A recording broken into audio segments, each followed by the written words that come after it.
சிதறடிக்கிறவன் உன் முகத்துக்கு முன்பாக வருகிறான். அரணை காத்துக்கொள், வழியை காவல் பண்ணு, அறையை கெட்டியாய் கட்டிக்கொள், உன் பலனை மிகவும் ஸ்திரப்படுத்து. வெறுமையாக்குகிறவர்கள் அவர்களை வெறுமையாக்கி அவர்களுடைய திராட்சை கொடிகளை கெடுத்து போட்டாலும் கர்த்தர் யாக்கோபின் மகிமையை திரும்பி வர பண்ணுவது போல் இஸ்ரவேலின் மகிமையும் திரும்பி வர பண்ணுவார். ஆண்டவரும் உலக ரட்சகருமாகிய இயேசு கிறிஸ்துவின் நாமத்தில் வாழ்த்துக்கள். இந்த வீடியோவில் இன்னைக்கு நாம் என்ன பார்க்க போறோம்னா, சமீபத்தில் தன்னை இஸ்லாமிய அறிஞர் என்று அழைத்துக் கொள்கிற உமர் ஃபாரூக் அப்படிங்கிற ஒருத்தர் கிறிஸ்தவத்தையும் பைபிளையும் விமர்சிக்கிறேன் என்ற பெயரில் சில விஷயங்களை எல்லாம் அவர் எடுத்து முன் வச்சிருக்கார். அந்த விஷயங்கள் எல்லாம் உண்மையா, பைபிளில் என்ன சொல்லப்பட்டிருக்கிறது, அதோடு மட்டும் நாம் நிறுத்தாமல் குர்ஆன், இஸ்லாம் இதெல்லாம் என்ன போதிக்கிறது அப்படிங்கிற விஷயத்தையும் நாம தொடர்ச்சியாக இனி வரும் வீடியோக்களில், இந்த வீடியோல இருந்து இனி வரும் வீடியோக்களில் ஒவ்வொன்றாக நாம பார்க்க போறோம். This video is presented by the team of The Truth.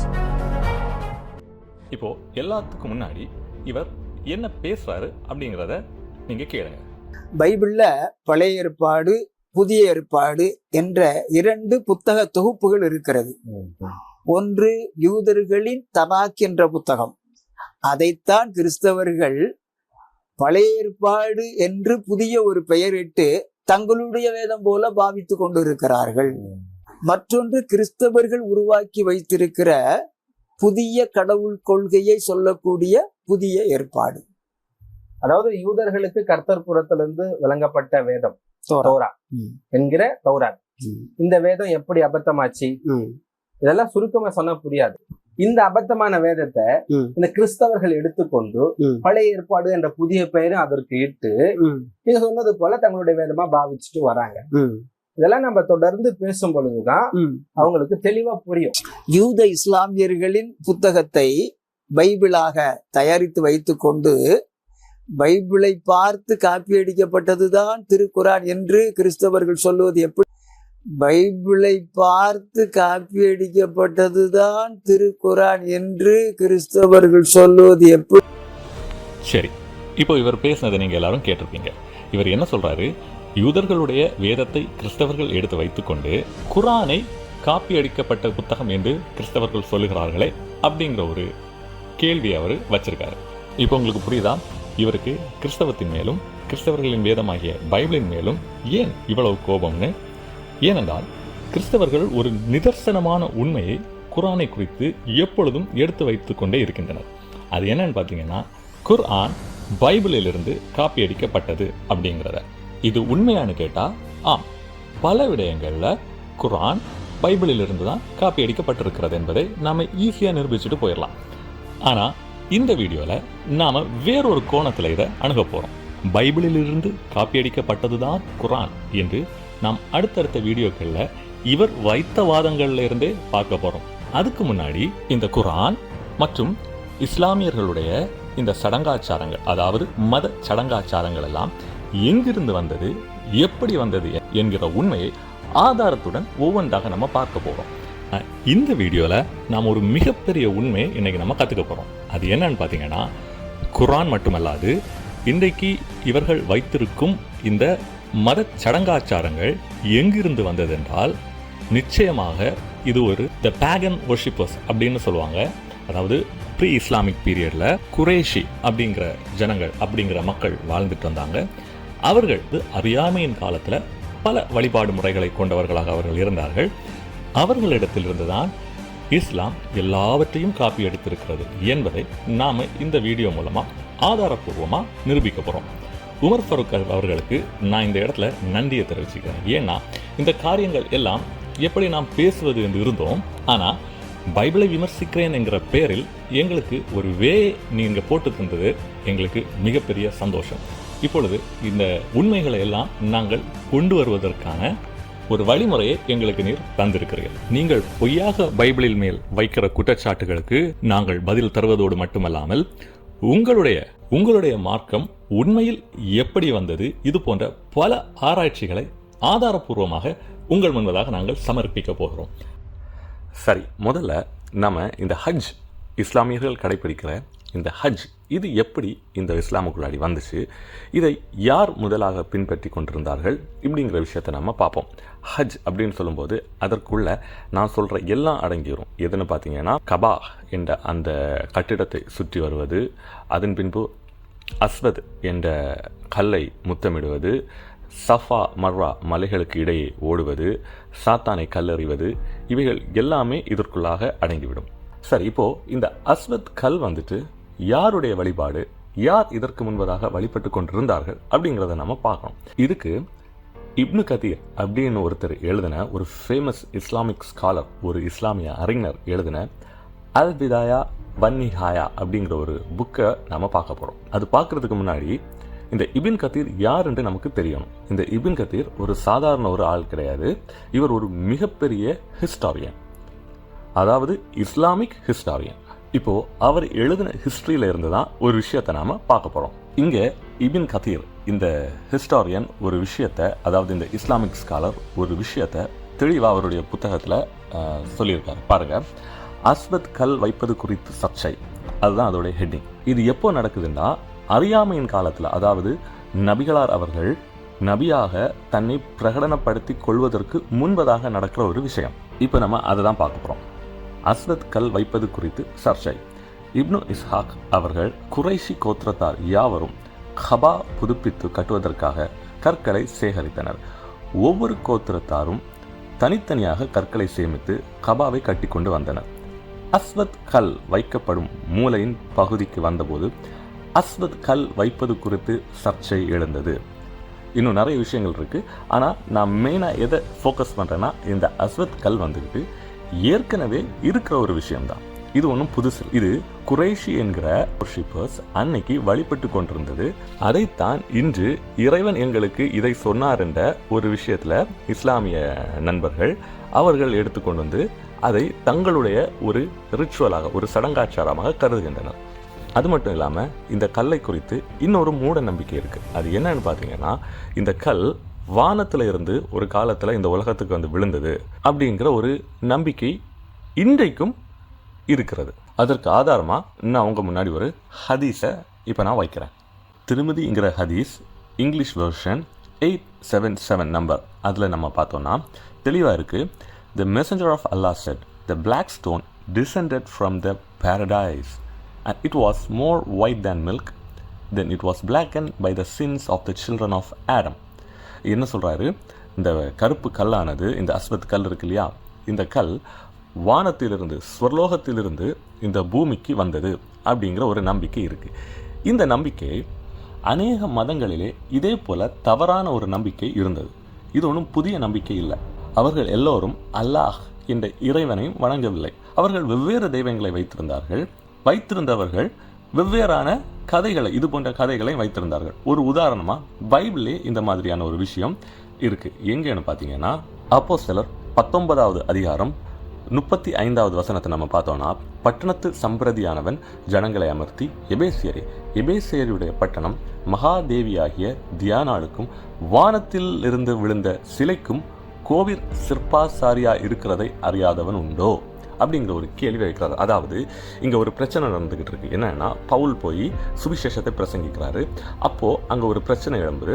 அப்போது அந்த பட்டணத்தில் உள்ள தலைவன் வந்துட்டு என்ன சொல்கிறான்னா, ஜனங்களே நீங்கள் கோவப்படாதீங்க, நீங்கள் அமைதியாக இருங்க. நம்ம எல்லாருக்குமே தெரியும் இந்த சிலை, இந்த கல் வானத்தில் இருந்து வந்தது அப்படிங்கிறது தெரியாதவன் யாருமே இல்லை. அதனால இவர் சொல்கிறதெல்லாம் பெருசாக எடுத்துக்க வேண்டாம் அப்படின்ட்டு சொல்கிறார். அப்போது அந்த எபேசு பட்டணத்தில் ஒரு நம்பிக்கை இருந்திருக்கு. என்னது? வானத்திலிருந்து ஒரு கல் வந்திருக்கு. இங்கே மட்டும் இல்லை, நீங்கள் ஹிஸ்ட்ரியில் எடுத்து பார்த்தீங்கன்னா பல மதங்களில் இந்த மாதிரியான ஒரு நம்பிக்கை இருந்துக்கிட்டே தான் இருந்திருக்கு. அதே அறியாமையின் காலத்தில் பின்பற்றப்பட்ட அதே நம்பிக்கை தான் இவர்களும் இன்றைக்கு வேறொரு இறைவன் பெயரில் கொண்டு வந்திருக்கிறார்கள். அவ்வளவுதான். ஸோ தங்களுடைய 5 pillars, 5 தூண்கள் என்று சொல்லுகிற தூண்களில் ஒரு தூணான ஹஜ்ஜில் உள்ள ஒரு விஷயத்தையே மற்ற ஒரு சமுதாயத்தாரிடமிருந்து அறியாமையின் காலத்தில் பின்பற்றப்பட்ட விஷயங்களில் இருந்துதான் காப்பி எடுத்து வைத்திருக்கிறார்கள் என்று நான் உங்களுக்கு இப்போ காண்பிச்சிட்டேன். இன்னும் அநேக விஷயங்கள் இதை குறித்து பேசலாம். ஆனால் அடுத்தடுத்த நிறைய விஷயங்களை காண்பிக்கிறதுக்கு வேண்டி இருக்கிறதுனால நான் அடுத்ததுக்கு செல்ல வேண்டியதாக இருக்குது. அடுத்ததாக நம்ம பார்க்க போகிறது சஃபா மர்வா மலைகளுக்கிடையே ஓடுறது.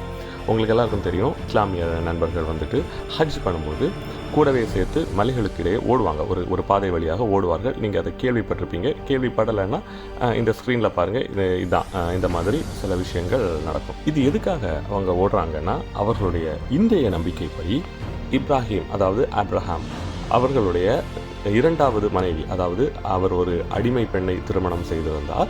அந்த மனைவிக்கும் தன்னுடைய முதல் மனைவிக்கும் சின்ன ஒரு சண்டை வரும்போது தன்னுடைய இரண்டாவது மனைவியாகிய, அதாவது அந்த அடிமை பெண்ணாகிய அந்த ஆகார் என்பவர்களை வந்துட்டு அவர் என்ன செய்வார்னா, ஒரு டெசர்ட்டில் கொண்டு போய் விட்டுட்டு வந்துடுவார். அதாவது அது மெக்கா அப்படின்னு சொல்கிறாங்க, அந்த இடங்களில் கொண்டு போய் விட்டுட்டு திரும்பி பார்க்காம வந்துடுவார்.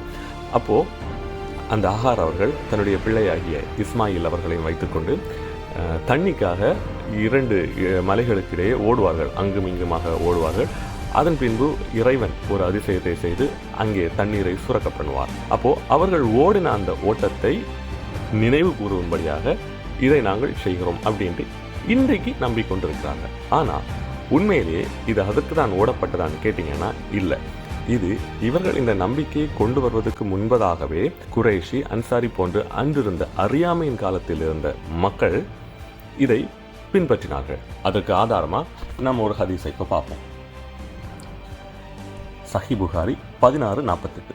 இதை நம்ம பார்த்தோன்னா, அசீம் ரஹ் அவர்கள் அறிவித்தார், சஃபா மர்வாக்கிடையே ஓடுவதை நீங்கள் வெறுக்கக்கூடியவர்களாக இருந்தீர்களா என நான் அனஸ் இப்னு மாலிக் அலி அவர்களிடம் கேட்டேன். அதற்கு அவர், ஆம், ஏனெனில் சஃபாவும் மர்வாவும் அல்லாவின் அத்தாட்சிகளாகும். எனவே யார் ஹஜ்ஜோ உம்ராவோ செய்கிறார்களோ அவர்கள் அவ்விரண்டையும் வலம் வருவதில் எந்த குற்றமும் இல்லை என்னும் திருக்குரான் 2:158 இந்த வசனம் அருளப்படும் வரை அவ்விரண்டும் எங்கள் பழைய நம்பிக்கையின்படி அறியாம கால சின்னங்களாகவே இருந்தன என கூறினார். அப்போ இதில் நமக்கு தெளிவாக தெரியுது, இந்த சஃபா மர்வா ஓட்டம் என்பது அறியாமையின் காலத்தில் அந்த மக்கள் பின்பற்றி கொண்டிருந்தார்கள். அதை தான் இன்னைக்கு வேறொரு கதையை சொல்லி, அதாவது ஆகார் அவர்கள் ஓடினார்கள் அப்படிங்கிற ஒரு கதையை சொல்லி இன்னைக்கு இவர்கள் இந்த மாதிரியான ஒரு நம்பிக்கை வைத்திருக்கிறார்கள். இப்போது இங்கே எங்கே பிரச்சனை வருதுன்னா, ஏதோ ஒரு விஷயத்த இன்ஃப்ளூயன்ஸ்னால உள்ளே வந்ததுன்னு சொன்னால் கூட நம்ம ஏற்றுக்கலாம். ஆனால் எல்லாமே இன்ஃப்ளூயன்ஸ்னால தான் வந்தது அப்படின்னு சொல்லும்போது நாம் ஒரு மிகப்பெரிய ஒரு சந்தேகத்தை வைக்க வேண்டியது இருக்கிறது. அப்போது அந்த அஸ்வத் கல் யாருடைய வழிபாடு? பிறருடைய வழிபாடு, பிற தெய்வங்களுக்காக வழிபட்டு கொண்டிருந்தது. அதை இன்றைக்கு எடுத்து வைத்திருக்கிறார்கள். அது மட்டும் இல்லாமல் சஃபா மர்வாக்கிடையே ஓடுறது பிற தெய்வங்களுக்காக நடத்தப்பட்ட வழிபாடு. அதையும் இன்றைக்கு இவர்கள் எடுத்துக்கொண்டு வேறொரு கதையை சொல்லி வைத்து கொண்டிருக்கிறார்கள். சரி, இதோட முடிஞ்சுதான்னு பார்த்தீங்கன்னா இல்லை. அடுத்து என்னன்னு பார்த்தீங்கன்னா, இஹ்ராம் அணிவது. இஹ்ராம் அணிவதுன்னா உங்களுக்கு சில பேருக்கு தெரியாது. அது என்னன்னா, நீங்கள் பார்த்துருப்பீங்க, ஹஜ்ஜுக்கு செல்லும்போது வெள்ளை நிறத்திலுடைய ஆடைகளை வித்தியாசமாக அவர்கள் கட்டியிருப்பார்கள். அது ஒரு வித்தியாசமான ஒரு சடங்கு. அதை கட்டி கொண்டு தான் உள்ளே போக வேண்டும். நீங்கள் கிளம்பும்போது எப்படி வேணாலும் கிளம்பலாம். ஆனால் ஒரு குறிப்பிட்ட தூரத்திற்கு சென்ற பிறகு அந்த இஹ்ராம், இந்த ஆடையை நீங்கள் அணிய வேண்டும். இது ஒரு மத சடங்காச்சாரம். இது கூட வேறு மக்கள், அதாவது அறியாமையின் காலத்தில் வேறு தெய்வங்களுக்காக கட்டப்பட்ட ஒரு விஷயம். அதுக்கும் ஆதாரத்தை வச்சுருவோம். சஹி புகாரி 16:43. எல்லாவற்றையும் படிப்பதற்கான நேரமில்லை, ஏன்னா இந்த ஹதீஸ் ரொம்ப பெருசாக இருக்குது. எது தேவையோ அதை மட்டும் படிச்சிடுறேன். மிச்சத்தை நீங்கள் ஆதாரம் கொடுத்துருக்கேன், நீங்கள் படித்து தெரிஞ்சுக்கோங்க. எல்லோ கலரில் ஹைலைட் பண்ணி இருக்கிறதுலேருந்து வாசிக்கிறேன். அவர்கள் இஸ்லாத்தை, அதாவது அவர்கள் நான் யாருண்டா நீங்கள் கான்டெக்ஸ்ட் படி பார்த்தா அன்சாரின்னு ஒரு வகுப்பு இருக்கிறார்கள். அவர்கள் அந்த ஜனங்கள் வந்துட்டு பற்றி சொல்கிறது சரியா. அவர்கள் இஸ்லாத்தை ஏற்றுக்கொள்ளும் முன் அவர்கள் வணங்கி வந்த முஷலால் என்னும் குன்றில் உள்ள மனாத் என்னும் சிலைக்காக இஹ்ராம் அணியும் வழக்கம் உள்ளவர்களாக இருந்தார்கள். அப்போது இந்த இஹ்ராம் அணிவதுங்கிறது யாருடைய வழக்கமாக இருந்துச்சு? மனாத் என்கிற தெய்வத்துக்காக அன்சாரி என்ற ஒரு செக்ட் ஆஃப் பீப்புள் அவர்களுக்காக இந்த இஹ்ராம், இந்த ஆடை அணிந்து தான் அங்கே வழிபடுவார்கள். அது அவர்களுடைய வழக்கம். அப்போது அது கூட அவர்களிடத்திலிருந்து தான் எடுக்கப்பட்டிருக்கு. நான் ஏற்கனவே சொன்னது போல் ஏதோ ஒரு விஷயம் ஏதோ இன்ஃப்ளூயன்ஸ்னால வந்துடுச்சு அப்படின்னு சொன்னால் பரவாயில்ல. ஆனால் தங்களுடைய முக்கியமான நம்பிக்கைகள் எல்லாமே பிற மத வழிபாட்டாளர்களிடம் இருந்து வந்ததுன்னு நம்மளுக்கு தெரியும் போது எப்படி இருக்கும்? இந்த உண்மை பலருக்கு இன்றைக்கும் தெரியாது, மறைச்சிட்டாங்க. ஆனால் தேங்க்ஸ் டு உமர் ஃபரூக் இன்னைக்கு நாங்கள் அதை எடுத்து பேசுறதுக்கு அவர் வச்சிருக்காரு. பைபிளை விமர்சிக்கிறேன் என்ற பெயரில் பல தவறான கருத்துக்களையும் தவறான விஷயங்களையும் இவர் சொல்லும்போது, ஆதாரம் இல்லாமல் சொல்லும்போது, நாங்கள் ஆதாரத்தோட உங்களுக்கு இதோட முடிஞ்சான்னு பார்த்தா இல்லை, இன்னும் இருக்கு நோன்பு. இந்த நோன்பு யாரிடம் இருந்து வந்துன்னு பார்த்தீங்கன்னா, அறியாமையின் காலத்தில் அந்த மக்கள் வேறு தெய்வங்களுக்காக கடைபிடித்து கொண்டிருந்த நோன்பு தான் இங்கேயும் நோன்பாக வந்திருக்கு. உதாரணமாக இங்கே அஷ்ரா நோன்பு அப்படின்ட்டு ஒரு நோன்பு இருக்குது. அது பார்த்தீங்கன்னா முஹர்ரம் 10ஆம் நாள் வந்துட்டு அந்த நோன்பு வந்துட்டு இருப்பாங்க. இது கட்டாயம் கிடையாது. ரமலான் நோன்பு போல் இது கட்டாயமான ஒரு நோன்பு இல்லை. It's a highly recommended fasting, அவ்வளோதான். இது ஒரு ரெக்கமெண்ட் பண்ணப்பட்டது, அவ்வளோதான். நீங்கள் விருப்பம் இருந்தால் இருக்கலாம். ஆனால் இது கூட எங்கே இருந்து வந்ததுன்னா பிற வழிபாட்டாளர்களிடமிருந்து. அதற்கான ஆதாரத்தையும் பார்ப்போம். சஹி புகாரி 38-31. ஆயிஷா அலி அறிவித்தார், அஷ்ரா முஹர்ரம் 10ஆம் நாள் என்பது அறியாமை காலத்தில் குறைஷிகள் நோன்பு நோக்கிற நாளாக இருந்து வந்தது. நபிசல் அவர்கள் அந்த நாளில் நோன்பு நோட்டு வந்தார்கள். நபிசல் அவர்கள் மதினாவுக்கு சென்றபோது அந்த நாளில் தாமும் நோன்பு நோக்கும்படி முஸ்லிம்களுக்கு உத்தரவிட்டார்கள். ரமலான் கட்டளை வந்தபோது அஷ்ரா தினம் விரும்பியவர்கள் நோன்பு நோக்கவும் செய்யலாம், விரும்பாதவர்கள் நோன்பு நோக்காமல் இருக்கலாம் என்ற நிலைக்கு வந்துவிட்டது. அப்போ அங்கே அவர் என்ன அனுமதித்திருக்கிறார்? பிற வழிபாட்டாளர்கள், குறைஷி மக்கள் அறியாமையின் காலத்தில் செய்த வேறு ஒரு தெய்வத்திற்கு செய்த நோன்பை இப்பொழுது நீங்கள் அல்லாஹ்வுக்கு வேண்டுமென்றால் செய்யுங்கள், இல்லைன்னா விட்டுருங்க அப்படிங்கிற ஒரு கட்டளை கொடுத்துருக்காரு. இப்படிப்பட்ட விஷயங்களை வேற எங்கேயாவது நீங்கள் பார்க்க முடியுமா? நினச்சி பாருங்க. கருப்பு கல் அது ஒரு மூட நம்பிக்கை, ப்ளஸ் குறைஷி மக்கள் அறியாமையில் காலத்தில் வேறு தெய்வங்களுக்காக செய்யப்பட்ட ஒன்று. இஹ்ராம் அணிவது அதுவும் அவர்கள் பின்பற்றி வந்த செயல். அஷ்ரா நோன்பு அதுவும் அறியாமை காலத்தில் வேறு தெய்வங்களுக்காக பின்பற்றி வந்த செயல்.